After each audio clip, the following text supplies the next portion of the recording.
Bom, crianças, eu não começo um curso sem a palavra.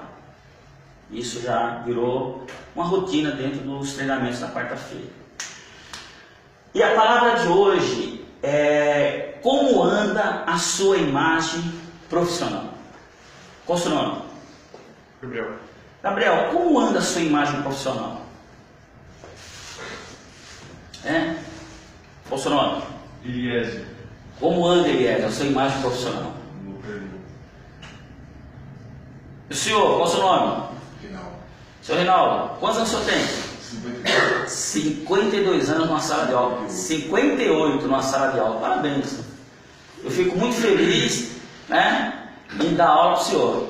Fico muito feliz. O senhor é um homem que merece ser ministro da cultura. É verdade. Linda. Qual o seu nome? Eliane. Como anda a sua imagem profissional? Crianças, essa semana eu participei de um fórum que foi uma coisa muito legal. O fórum começou às 11 da noite e terminou às 3 da manhã. Um grupo de professores, psicólogos, a internet, para muita gente aqui que gosta de Facebook, o WhatsApp fica aí nas madrugadas vendo isso aí, vai participar de fóruns. Os fóruns são muito bons para criar na gente uma visão diferente. E o debate desse fórum que envolvia, tinha mais de 2.000 pessoas lá debatendo no fórum e tal, era um fórum online. Ele falava o seguinte: como anda a sua imagem profissional? As empresas, elas estão muito preocupadas com relação à imagem que o trabalhador hoje está criando. Porque nós estamos criando uma imagem mentirosa. Vou dar um exemplo. A pessoa sai da faculdade achando que é engenheiro, mas na verdade ele não é engenheiro, ele está como engenheiro. Conseguiu entender o que eu estou dizendo? Ele recebe uma formação tão ruim que quando ele chega na empresa, ele precisa ser retrabalhado. Porque o país, ele começou é o que nós chamamos de estelionato educacional, que a maioria das instituições educacionais, tirando as do governo, vê hoje no aluno uma fonte de enriquecimento. E eu posso até dizer de enriquecimento ilícito. Isso é o maior crime que você pode fazer. Eu tenho uma carta que está publicada na internet do presidente da OAB do Brasil, da Ordem dos Advogados, ele pedindo encarecidamente ao MEC que seja suspensa todas as licenças de cursos de direito no país, que não abra mais faculdade de direito no Brasil. Porque o nível está tão ruim que a própria OAB está preocupada com o nível dos advogados que estão chegando no mercado de trabalho. Isso aconteceu na área da segurança do trabalho. Houve um pedido por parte do sindicato, dos profissionais de segurança do trabalho, para que os cursos de técnico de segurança do trabalho, eles fossem parados no Brasil para melhorar a qualificação profissional. E isso reflete aonde? Reflete na empresa quando vai contratar essa mão de obra. Ou seja, o camarada, ele chega pensando que é engenheiro, mas ele não é ainda engenheiro. Ele tem um diploma, mas ele ainda não é. Ele está como engenheiro. E a diferença de ser estar é muito grande. Tem pessoas que não é, ela está. E na primeira dificuldade que aparece, ela mostra pela sua atitude emocional e pela sua capacidade técnica que ela não está preparada para exercer a função. Porém, as empresas precisam das pessoas. E as empresas fazem o seu papel social. Tem empresas como a Ambev que sabe tanto isso que ela cria projetos como o projeto Trainee, que praticamente uma vez que você entra naquele projeto, você se reeduca de uma forma totalmente diferente para atender as necessidades da empresa. A Petrobras faz isso, a Vale do Rio Doce faz isso. É por isso que algumas empresas, algumas pessoas falam que são profissionais bitolados. Eu, Marcos, eu sou apaixonado pela Petrobras. A minha vida profissional foi dentro da Petrobras. Eu sou apaixonado por ela. Eu sou apaixonado pela área de segurança pessoal privada. A minha vida profissional se fez dentro da Gocil Segurança. Então essas duas áreas, que eu trabalhei, que eu atuei nos anos que eu sou profissional, por isso que eu trabalho na área de segurança pública, porque eu trabalhei muitos anos numa das maiores empresas de segurança pessoal privada do Brasil, a Docil, e hoje eu tenho como parceiro as maiores daqui da cidade, e eu também trabalhei muitos anos dentro de uma empresa que moldou o meu caráter, que é a Petrobras. Então, esses profissionais desse fórum, nós debatimos exatamente isso. E devido às reclamações, envolviam pessoas muito preparadas, gestores de recursos humanos, eles conseguiram listar 1, 2, 3, 4, 5, 6 tópicos que faz a diferença na hora de você ser ou estar como profissional. O primeiro tópico é suportar perseguições. Então vamos entender o seguinte: no mundo globalizado, no mundo capitalista, o que vai existir entre pessoas é a disputa pessoal. A disputa pessoal, ela cria perseguições.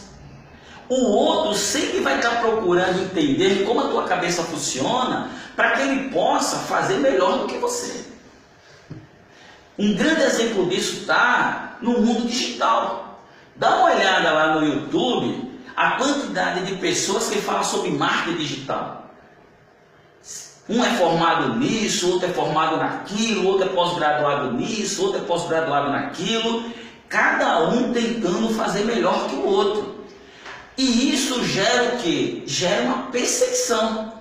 Mas você tem que entender que essa perseguição, ela é uma perseguição concorrente, ela não é uma perseguição de maldade. Porque até mesmo as leis dizem que perseguição a um funcionário, ele é assédio moral. Isso é crime. Essa perseguição que o outro tem, se o que faculdade ela está fazendo, que eu vou fazer uma melhor, que curso ele faz, eu vou fazer uma melhor, é uma perseguição sadia, para fazer com que a empresa tenha um capital humano, um capital intelectual de boa qualidade. Se eu perguntasse para vocês aqui, o que é mais importante para uma empresa, ter dinheiro no cofre ou ter capital intelectual? O que é mais importante para a empresa é ter capital mobilizado, que é os bens que ela tem, ou ter capital intelectual? O que é que vocês responderiam?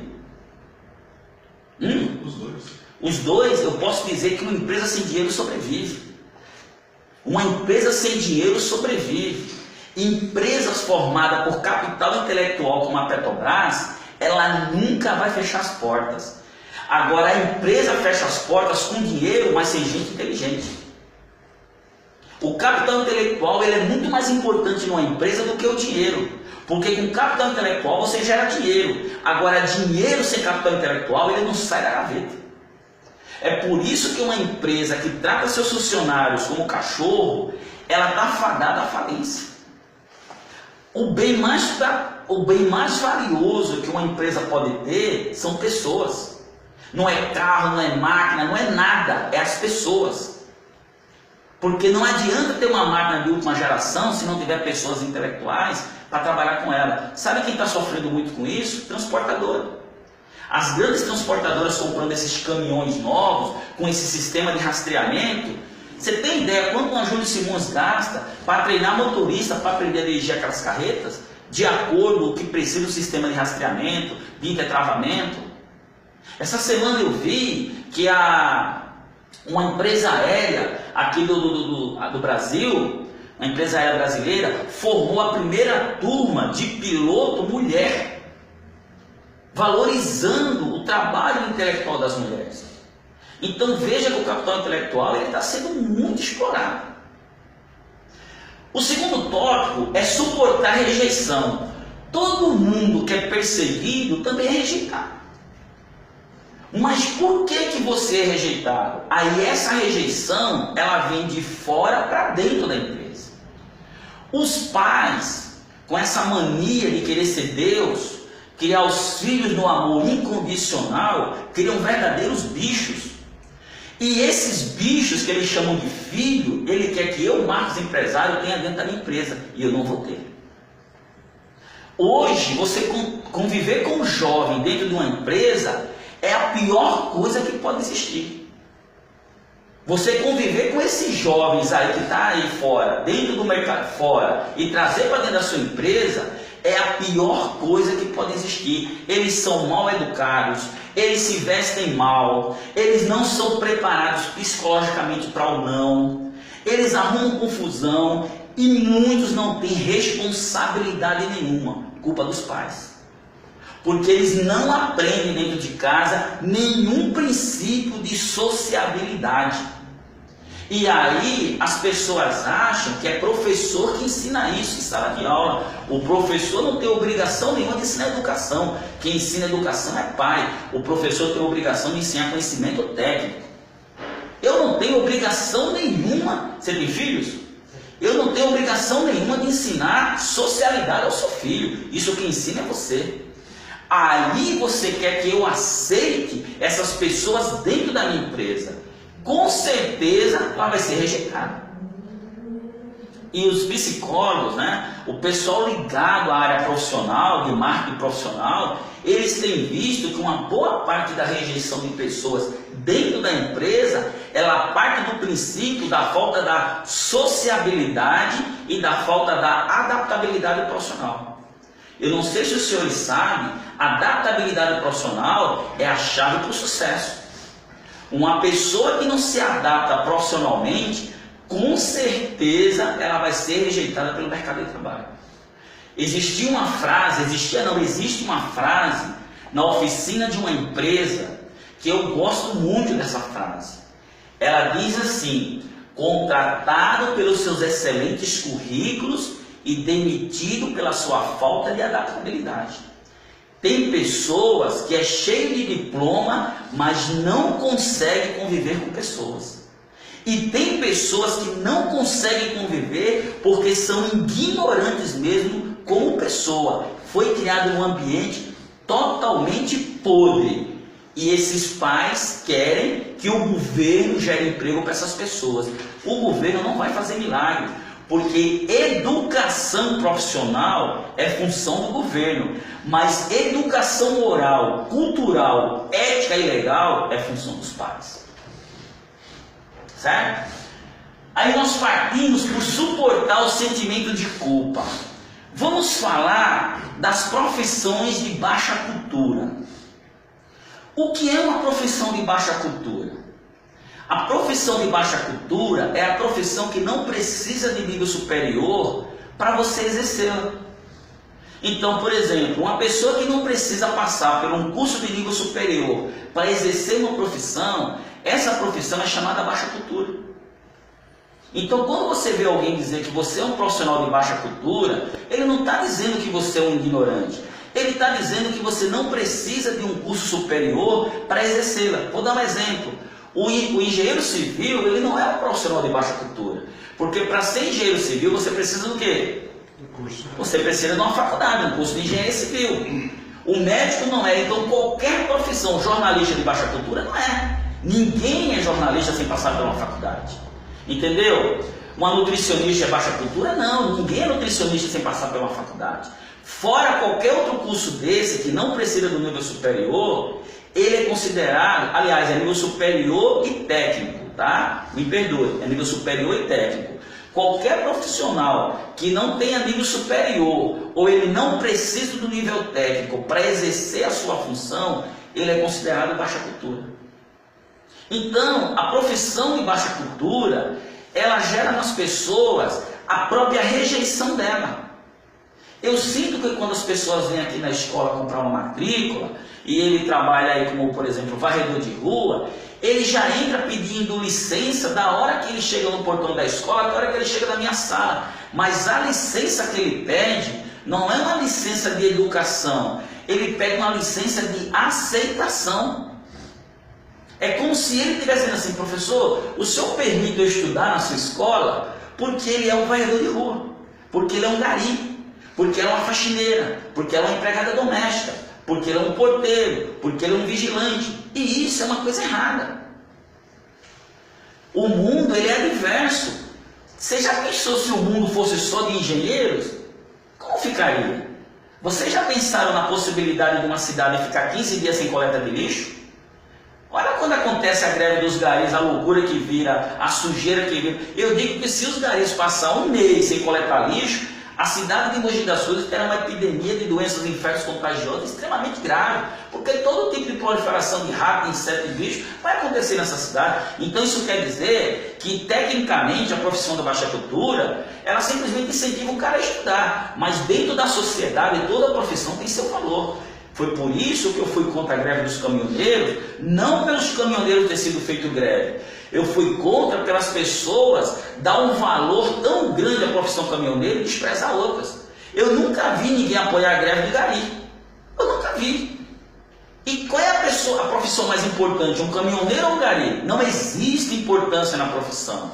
Se o caminhoneiro resolveu ser caminhoneiro, foi uma escolha dele. Se o gari resolveu ser gari, é uma escolha dele. Se o camarada resolveu ser médico, é uma escolha dele. Mas se eu pegar esse triângulo trilateral de profissões, todas elas têm a sua importância dentro da sociedade. Todas elas têm. Então ninguém pode apoiar a greve de ninguém.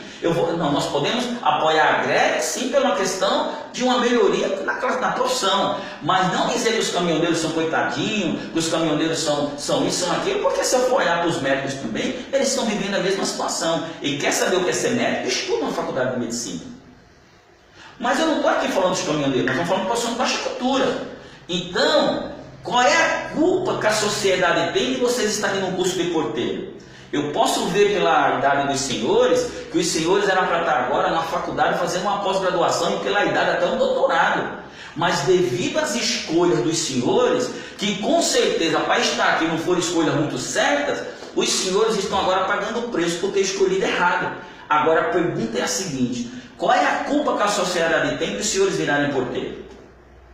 Então eu aprendi o seguinte: entre os males o melhor.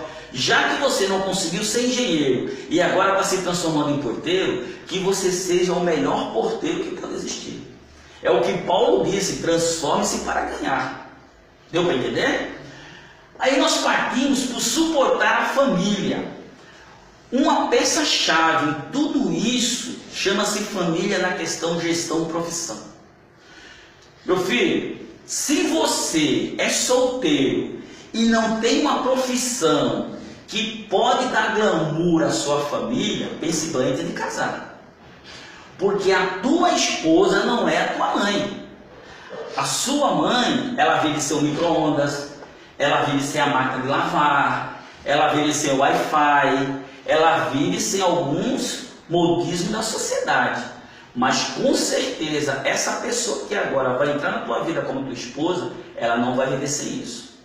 Então, se você ganha pouco e está tentando assumir uma responsabilidade familiar, pense bem no que vai fazer, porque pode estar tendo dois trabalhos, o trabalho de casar e o trabalho de separar.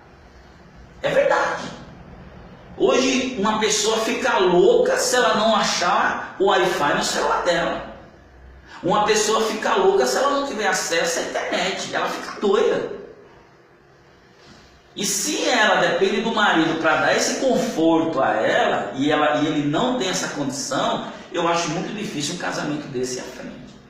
O que eu quero dizer é que para assumir responsabilidade familiar, ou para manter a família unida, você vai ter que estar muito aos pés de Deus, pedindo que essa companheira entenda a sua situação e achando formas de colocar recursos em casa que dê a essa senhora ou esse senhor o que a sociedade exige. E o que é que a sociedade está exigindo da gente hoje? Roupa bonita, não é isso?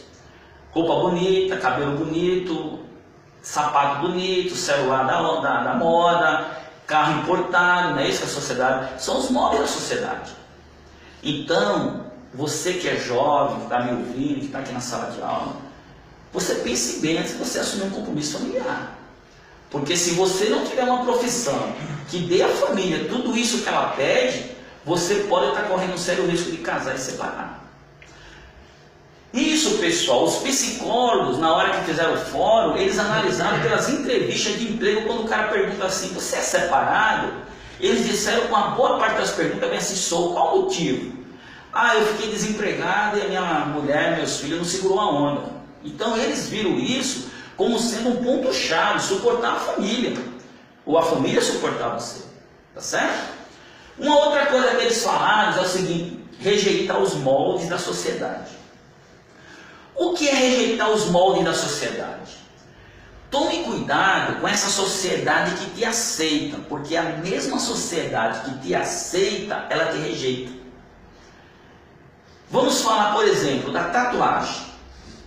Todo mundo acha a tatuagem uma coisa linda, maravilhosa. Realmente é uma coisa bonita, não deixa de ser. É uma arte no corpo.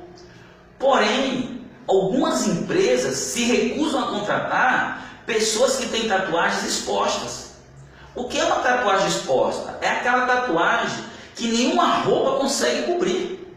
Por exemplo, uma tatuagem no pescoço, né? Uma tatuagem no pescoço. Você acha que alguém vai dar uma vaga de porteiro para uma pessoa que tem uma tatuagem no pescoço? Pode ser até que dê, mas eu acredito que ele vai ter muita restrição de posto. Porque eu acredito que uma escola, ela não vai querer um porteiro na portaria dela todo tatuado, porque isso vai criar nas crianças, né? Vai criar um interesse. E a função da escola, como a tatuagem não faz parte do corpo, a gente coloca, a escola pode ser que ela se negue a querer você. A escola está errada? Eu não sei. O que eu sei é que existe uma doutrina no ambiente de trabalho.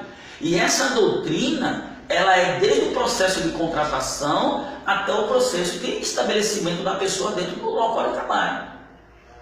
Pode ser que um modelo com a tatuagem, o Neymar com aquelas tatuagens, seja legal. Ele é um jogador de futebol, é um atleta, ele não depende daquilo para sobreviver. Então o Neymar pode colocar a tatuagem até no olho, vai virar moda. Por isso que ele muda de cabelo toda hora. Mas você acha que um porteiro usando aquele cabelo moicano, alguém vai querer dar um emprego para ele? Eu acho muito difícil uma empresa contratar um porteiro com cabelo moicano. Você concorda? Então, essa sociedade que coloca regras é a mesma sociedade que te exclui devido às regras que ela coloca. Então, como você conviver com isso? Conhecendo a doutrina da tua profissão. Então, com certeza, uma médica, ela nunca vai poder ter unhas grandes, porque ela faz cirurgia. A doutrina da profissão médica diz, olha, você não pode pintar as unhas, porque você é uma médica, você faz cirurgia. Um porteiro, olha, você não pode ter tatuagem na testa, porque você é porteiro. Então você tem que conhecer o código ético da tua profissão para você conseguir adotar algo para o teu corpo. Não, você é modelo. Ah, um modelo é legal, né? Vamos fazer uma tatuagem em algum lugar visível, vamos criar alguma coisa que crie modismo, porque o corpo dela é uma vitrine. Então tome muito cuidado com essa questão dos moldes da sociedade. E para encerrar, nós temos aqui aceitar a graça de Deus, né? Crianças, uma das outras coisas que nesse fórum foi debatido foi a questão da religião. Ora, todos nós temos que acreditar em alguma coisa, mas nós temos que entender que o outro tem o direito de discordar, tá certo? O outro tem o direito de discordar. E o Brasil, ele está crescendo muito essa questão da religião em si, né? E isso está criando um certo desconforto em alguns lugares de trabalho. Porque as pessoas, uma vez que aceitam a religião, ela quer trazer a religião para dentro do local de trabalho. E pode ser que o outro que convive com ela, ele não queira saber da religião. Então, tome cuidado com essa questão do uso da religião dentro do local de trabalho. É importante que você saiba que Deus, ele se faz dentro do nosso próprio corpo, como se fosse um templo sagrado. Eu não preciso ficar falando de Deus 24 horas para as pessoas saberem que eu sou de Deus. A melhor forma de mostrar que você é de Deus é pelos exemplos. Não adianta eu ficar na igreja orando, dizendo que eu sou isso, que eu sou aquilo, e saindo com mulher casada, roubando os outros, comprando e não pagando, jogando praga, brigando com a família toda. Então, você pode ficar na igreja 24 horas, o seu comportamento não muda ninguém. Mas pode ser que você nunca fale de Deus para ninguém. Mas quando a gente olha para você, o seu comportamento lhe diz, você é de Deus. Olha o que aconteceu com Pedro, né? Quando estavam crucificando Jesus. De tanto que ele andava e o comportamento dele era diferente daquele povo. Ao ponto de dizer, você é Galileu, você estava com o Nazareno. E ele negou, porque não tinha como, quem é de Deus, até calado mostra que é de Deus. Você sabia disso? Uma pessoa que é de Deus, uma pessoa que vive com Deus, que ela respira o Espírito Santo, ela pode ser da igreja católica, ela pode ser do candomblé, ela pode ser da igreja evangélica, ela pode ser de qualquer religião. Quando ele tem a marca do Espírito Santo nele, em qualquer lugar que ele tiver, a pessoa fala assim: você é religioso, não é? A pessoa fala assim: nossa, como é que você sabe? Dá logo para ver, a gente sente em você isso. Porque ele tem isso. Ele não precisa ficar fazendo propaganda. Mas pode ver que todo filho do diabo, ele chega no lugar e fala assim: eu sou crente, eu sou católico. Ele cria uma marca. E a pessoa que olha diz assim: diga a igreja que você é, que eu não quero passar nem na porta. Não é verdade? Porque o comportamento dele é um comportamento desgrenho, tá certo? Então que a palavra de hoje seja essa, tá ok? Tá bom? Então fica assim.